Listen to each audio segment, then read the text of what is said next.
La spiritualité et l'argent. Parlons-en. Ce sera une bonne chose de faite tout de même. Parce qu'autour de la spiritualité, il y a quand même pas mal de préjugés, vrai? Et autour de l'argent, comme tu le sais déjà, il y en a tout autant. Donc dès lors que tu vas assembler ces deux notions ensemble, généralement, ça fait pas très bon ménage. Parce que la plupart du temps, dans notre quotidien, tu vas voir d'un côté des gens qui vont te parler de spiritualité, et de l'autre, tu vas voir d'autres personnes qui vont te parler d'argent. Et t'as l'impression qu'elles racontent des choses complètement différentes l'une de l'autre. Alors qu'au final, les deux s'assemblent. Ça, on va y revenir un peu plus tard. Parce que souvent dans mon quotidien, j'ai entendu dire « Non mais tu sais, quand tu fais les choses spirituellement, l'argent c'est pas bien, l'argent c'est mauvais. » T'as entendu ça toi aussi? Ça m'a un petit peu programmé le cerveau en fait. Jusqu'au jour où je réalise que l'argent n'est ni bon ni mauvais, c'est ce que tu en fais qui décide ce que cela est. Laisse-moi répéter ça. L'argent n'est ni bon ni mauvais, c'est ce que tu fais avec cet argent qui va déterminer ce que cet argent va être pour toi ou pour le reste du monde. Qu'est-ce que tu fais avec cet argent-là? Donc avant que je te parle que cet argent c'est une notion d'énergie aussi, que l'on peut voir comme étant une énergie qu'on attire ou qu'on repousse par rapport à notre manière de penser, ça on va y venir un petit peu plus loin. Il y a un point sur lequel j'aimerais vraiment m'attarder quelques instants. Beaucoup de personnes, quand tu te lances dans la méditation, dans le yoga, dans toute la spiritualité, dans toute sa splendeur, on a tendance à mettre l'argent de côté en disant « Non, l'argent c'est pas bien, j'en ai pas besoin ». Jusqu'au jour où tu te retrouves dans la merde et tu réalises que t'en as besoin. Et ça a été mon cas. Parce que l'histoire de ma vie, si tu veux, c'est d'aller toujours d'un opposé à un autre. Et après, de trouver le juste milieu. J'espère que quand je vais expérimenter quelque chose de nouveau, je vais trouver le juste milieu tout de suite. Mais généralement, j'expérimente toujours les deux opposés. Ainsi va la vie, personne n'est parfait.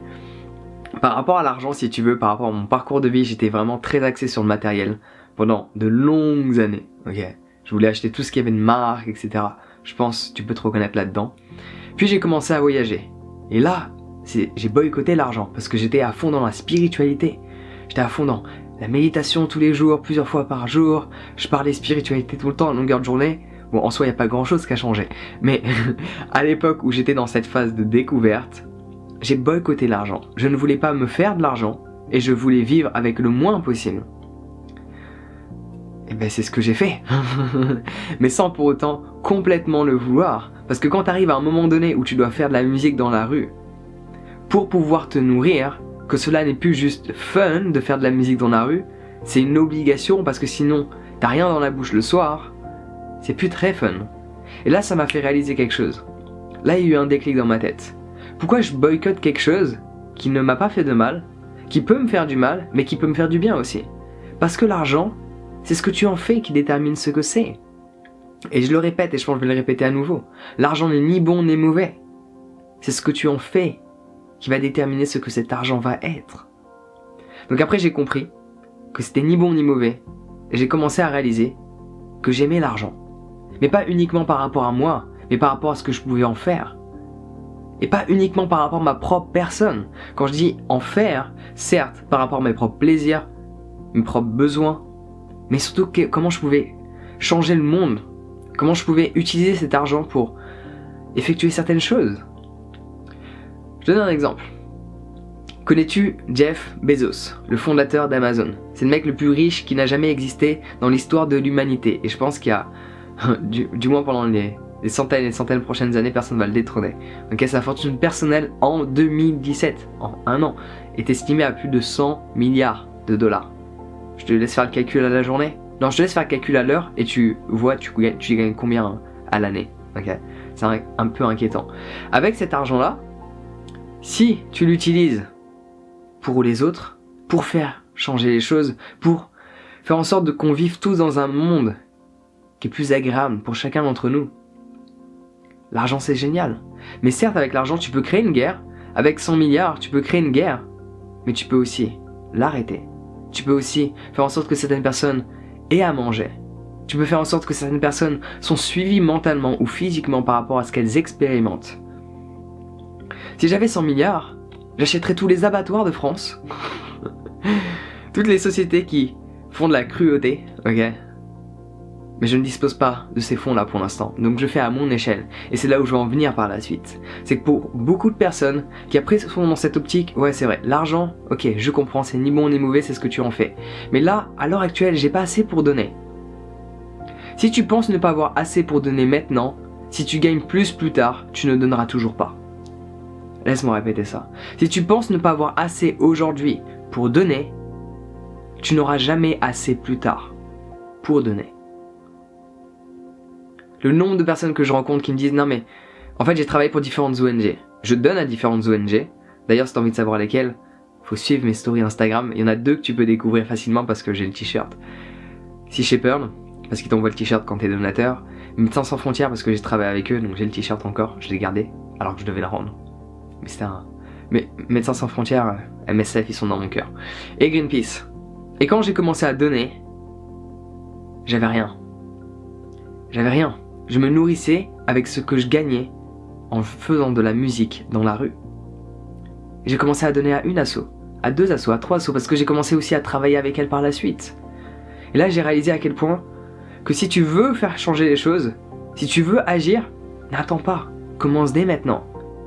Parce que plus tard, si tu gagnes plus, si tu penses que tu vas pouvoir faire plus pour les autres, plus donner de ton argent, de ton temps, ou peu importe, une fois que tu auras plus d'argent, tu auras une situation financière plus agréable, c'est faux, tu te mens à toi-même. Parce que tu auras plus de responsabilités, tu auras plus de factures, plus de taxes, et donc tu seras toujours dans cette logique, ah mais non mais j'ai pas assez pour donner. Et le plus important quand tu donnes à une ONG, pour reprendre cet exemple que je t'ai donné, c'est pas le montant que tu donnes, c'est sur la durée. Donner 50 balles en une fois c'est cool, mais si tu peux donner 10 € chaque mois, pendant plusieurs années, ça leur permet d'évaluer certains projets et de changer le monde dans lequel on vit. Donc l'argent, selon moi, c'est extraordinaire à partir du moment où tu l'utilises de la bonne manière. C'est ok de l'utiliser pour soi, pour se faire plaisir, y a rien de mal à ça, profites-en, c'est fait pour. L'argent, la seule utilité que l'argent a, c'est d'être dépensé. Mais quand on parle de spiritualité, on dit non mais l'argent, faut pas le dépenser. Mais c'est son but. Parce que l'argent c'est une énergie. Et une énergie, il faut qu'elle circule. Donc c'est là où on arrive. L'argent, c'est de l'énergie. Et quand on t'a répété un bon nombre de fois, les riches, c'est des mauvaises personnes, il y a peu de chances, il y a très peu de chances que tu deviennes riche. Parce que tu as une croyance ancrée en toi comme quoi l'argent est négatif. Si tu penses que les riches sont des gens qui ont les capacités de faire changer les choses, plus tu as d'argent, plus tu peux donner. C'est pas pour autant que tu vas le faire, mais plus tu as d'argent, plus tu peux donner. C'est une simple logique, ok? Si tu gagnes le SMIC et que tu donnes 1000 balles par mois à une ONG, il te reste plus grand chose, ok? Si tu gagnes 10 000 balles par mois, les 1000 € par mois, tu peux les donner facilement. Sauf bien sûr, si t'es dans la mentalité, ah mais là j'ai pas assez. Parce que cette mentalité-là, tu l'auras toujours, même plus tard. L'argent, c'est de l'énergie. Si tu veux l'attirer, il faut que tu arrives à le dépenser sans pour autant avoir le sentiment que tu ne vaux pas la peine. Parce que souvent, ça m'est arrivé à l'époque, j'achète certaines choses et là je me dis non, je peux pas me le permettre. Mais quand tu dis je ne peux pas me le permettre, ça veut dire que tu n'en vaux pas la peine. Donc là je parle de la dépense de l'argent que tu vas avoir par rapport à toi. Et tu vois, beaucoup de personnes, moi y compris, facturent leurs services dans tout ce qui va être yoga, méditation, consultation, peu importe, ok? Il y a des gens, ils voient ça mal.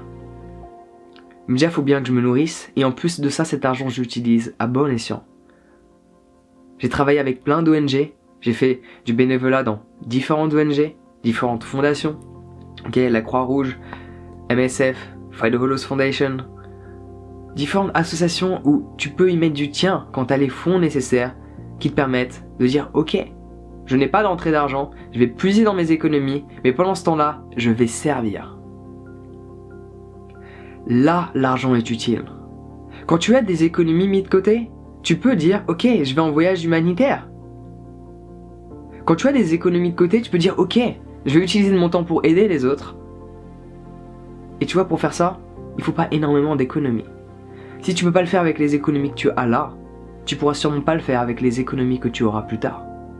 Parce que tout est une question de foi. Est-ce que tu penses que c'est possible ou est-ce que tu penses que cela ne l'est pas? Parce que dès lors que tu penses que c'est possible d'aider les autres, peu importe les fonds que tu disposes sur ton compte en banque, tu vas pouvoir le faire. Donc par rapport à la spiritualité et à cet échange énergétique, Outre le fait qu'il faut dépenser, une énergie, il faut qu'elle circule en fait. Il y a cette magnifique histoire de Yogi Bhajan, le maître de Kundalini Yoga, qui avait conscience qu'il y avait des SDF qui venaient à ses cours quand il était en Californie. Il n'est pas stupide, loin de là, surtout si tu connais son histoire. Voilà, il voulait absolument que chaque personne paye. C'était non négligeable. Tu payes le cours. C'était par donation, mais tu dois donner quelque chose. Mais il savait que les SDF n'avaient pas assez. Mais vu que Yogi Bhajan avait différentes sociétés, notamment la société de sécurité la plus présente aux États-Unis quand même, il a bien géré son coup, et les Yogités. Vu qu'il avait les fonds nécessaires, bon à l'époque il les avait pas totalement déjà pour commencer, ça c'est venu un peu plus tard, mais il commençait à avoir de plus en plus de fonds de côté. Il mettait des pièces dans le parking pour que les SDF les récupèrent, pour que par la suite ils puissent donner, pour qu'il y ait cet échange énergétique. Je te donne un cours, tu me donnes quelque chose en échange, et cet échange énergétique. Et beaucoup de personnes perçoivent l'argent comme étant mauvais, une mauvaise chose à faire. Mais s'il n'y aurait pas l'argent, comment tu ferais pour échanger un service? Ou échanger tout simplement de l'énergie? J'ai besoin de faire de la peinture chez moi, et toi t'es fabricant de chaises. Mais j'ai déjà assez de chaises. Je ne veux pas de tes chaises. Est-ce que ça va fonctionner? Non. Si moi je fais quelque chose, tu fais quelque chose, et t'as besoin de mon service, mais moi je suis pas intéressé par ce que t'as à me proposer, ça fonctionnera jamais. Et c'est de là que l'argent arrive en jeu. Et c'est là que l'argent est très utile, c'est qu'on peut échanger un service. Donc j'aimerais juste que tu penses à ça pendant un instant. L'argent n'est ni mauvais, ni bon. C'est ce que tu en fais qui détermine ce que c'est. Utilise cet argent que tu as à disposition pour te faire du bien. Beaucoup de personnes utilisent leur argent pour s'acheter des vêtements, Ouais. Et pourquoi pas dépenser ton argent pour aller à des conférences, aller à des séminaires, faire des retraites, aller à des cours de yoga, prendre des retraites de méditation aussi, lire des livres, dépenser ton argent sur des choses qui t'aident mentalement, émotionnellement et physiquement, plutôt que uniquement par rapport à ton apparence extérieure.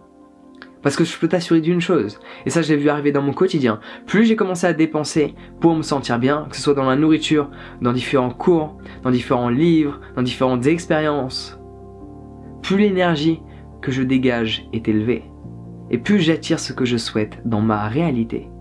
Et tu vois, tout ce que j'ai pu expérimenter, je ne l'ai pas forcément acheté, mais je l'ai attiré à moi parce que j'ai dépensé les fonds que j'avais sur moi. Parce que le meilleur investissement que tu peux faire dans toute ta vie, grâce à l'argent, c'est celui que tu fais sur toi, pour évoluer, pour progresser. Et plus tu vas dépenser dans un projet, plus tu vas mettre d'argent en jeu, généralement, plus tu le prends au sérieux. Et ça, c'est psychologique. Ok, il y a des tests qui sont là, qui l'attestent. Je te donne un livre gratuitement, tu vas pas en absorber le même savoir, les mêmes informations que si tu l'avais payé 50 balles. Mais achètes-tu des livres à 50 balles? Ah non, c'est trop cher. Un livre peut changer ta vie, mais tu considères trop cher un livre à 50 €. Déjà, lis-tu pour commencer? Telle est la question que je te pose. Et un livre, il faut l'acheter. Parce que l'auteur, il a passé énormément d'heures à écrire, à être assis, dans une chambre, dans un salon, à essayer de passer toutes ses visions, toutes ses pensées sur le papier. Et cela demande un certain temps, une certaine énergie. Et ce que tu échanges avec cette énergie qu'il a retranscrit sur le papier, c'est de l'argent. Donc oui, l'argent, selon moi, c'est génial. Parce que ça te permet d'échanger un service. Ça te permet de absorber les informations, les connaissances d'une autre personne. Et de lui montrer que tu es reconnaissant de ce qu'elle te transmet. Donc sur ce, passe une bonne journée. Prends soin de toi. Et on se voit bientôt.